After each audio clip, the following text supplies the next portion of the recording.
we know who to kill, so.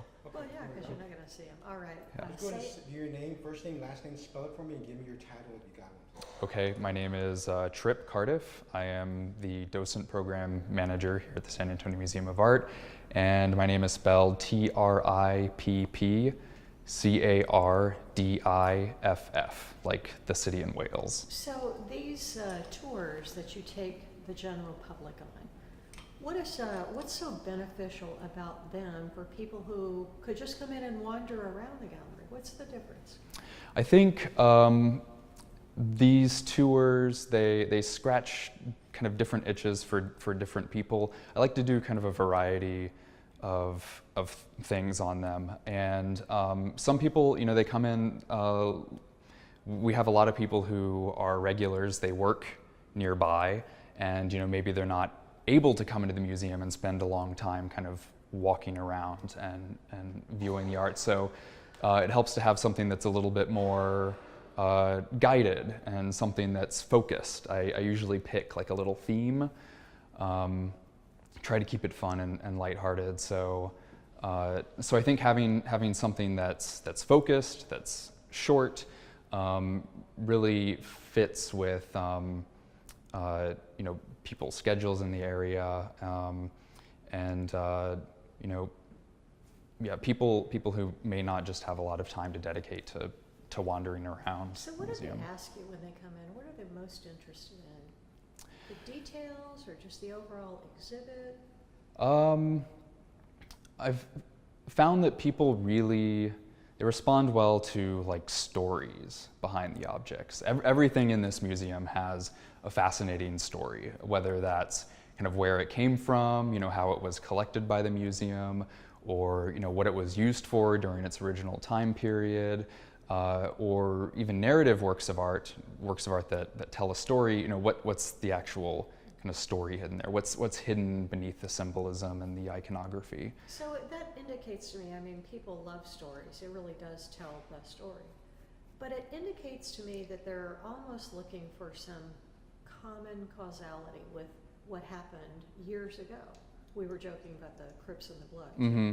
So do you think that's what motivates them to like this story so much? I think that's a big part of it. A lot of what we try to do in the education department at this museum is, build these kinds of bridges between the art and the cultures, that are sometimes separated from us by thousands of years and thousands of miles and cultural differences. So allowing people to, providing them with some kind of hooks to make these connections with their own experiences, with their own lives, I think that's something that people respond really well to. What kind of reactions do you get on the tours from their faces? You see jaws drop? What do you see? So a lot of the time, I like to have conversations with people about the works that we're looking at. So kind of the reactions, I guess, that I'm looking for and that I'm always most excited about is when somebody makes that kind of personal connection to a work of art. Like, oh, this reminds me of something that I saw in my travels. Oh, this reminds me of something that my grandmother had, or this reminds me of something that we did as a family, years ago when I was growing up. Those are the kinds of things that I'm always most kind of pleased about. Explain to us why it's a good thing for people to come on the tours. It's not a bad thing to wander around, but it's also a very good thing to know what you're seeing. I've had a lot of people who have told me that we, on these tours, we have looked at works of art that they have probably walked past like a dozen times. Just last week, we were in the Chinese ceramics gallery, and it can sometimes feel like if you've seen one blue and white vase, maybe you've seen them all.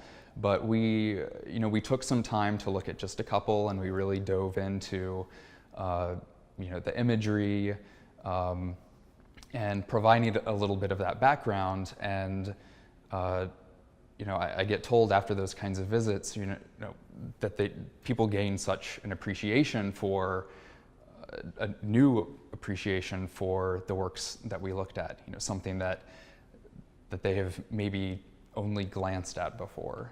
And last question, tell the people why it's okay for them to come in and have their own reaction to art, that art can be appreciated by anyone. Some people are intimidated.